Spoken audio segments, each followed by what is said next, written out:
Mr. President. Senator from Rhode Island. Thank you, Mr. President. Mr. President, I rise today to honor our late colleague and friend, Senator John McCain. I want to begin by offering my deepest sympathies to John's loving wife, Cindy, his children, Sydney, Megan, Jack, Jimmy, Bridget, Doug, and Andy, and that most remarkable woman who shaped his life, his mother, Roberta. Those who knew him knew that above all else, John was a loving father, devoted husband, and a dedicated family man. Today, we mourn with the entire McCain family. I would like at this time just to take a few moments to reflect on his heroic legacy. When I think of John McCain, two words come to mind: courage and sacrifice. As a son and grandson of decorated naval officers, the desire to serve his country ran deep in John.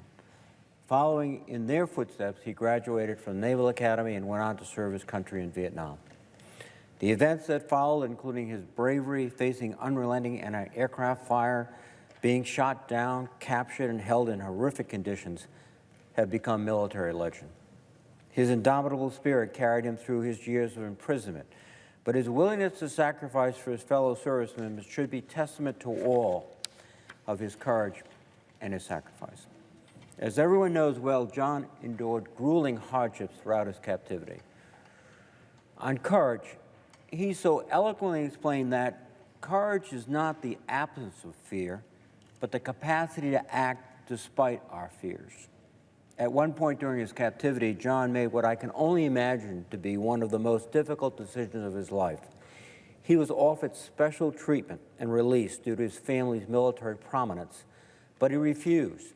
He stated that he would not accept release until all the prisoners of war taken before him were also released.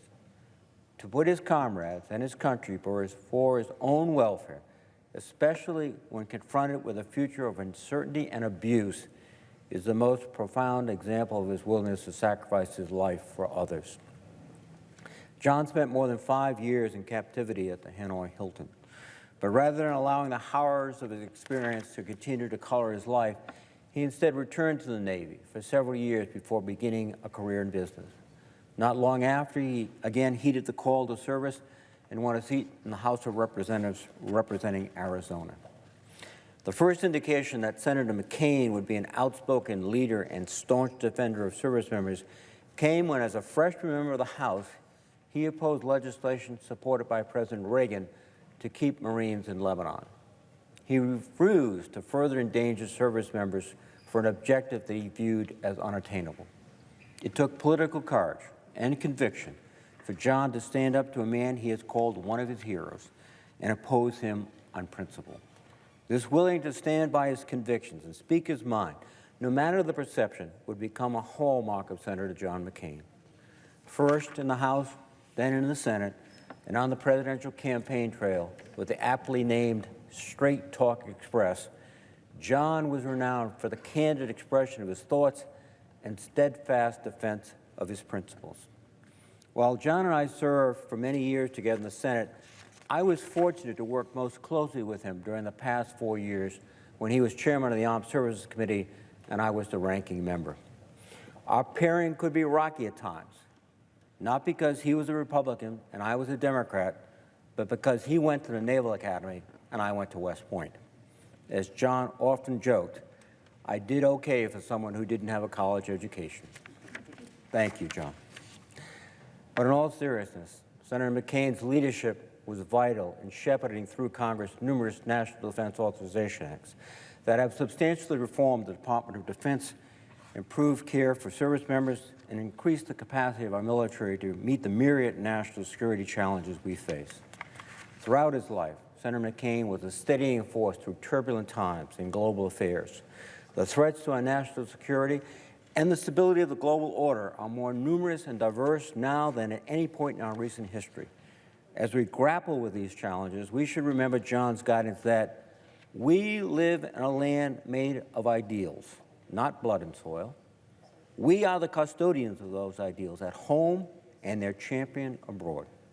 He believed in an America that is united by its values, not divided by manufactured distrust and animus.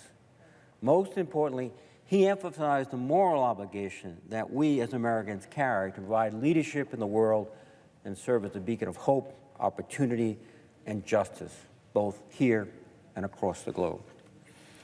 As a further reflection, I was always impressed by John's respect for colleagues who were committed to principle, but who sought principled compromise.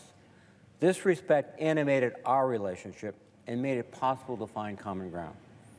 Finally, what ultimately motivated John McCain, I believe, was the knowledge that thousands and thousands of Americans in uniform were protecting this nation.